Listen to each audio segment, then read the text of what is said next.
How to block someone on Quora app. Hello guys, in today's video I'm going to show you how to block someone or a person on Quora easy and fast. So first thing, go to the app.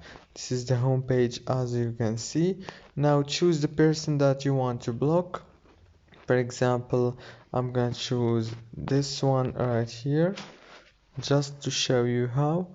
I'm not gonna block him really. So all what you have to do is go to the profile of the person that you want to block and then click more here and click block, and it will be blocked. If this video was helpful, please don't forget to like and subscribe, and thank you so much for watching this video until the end. See you later and thank you so much.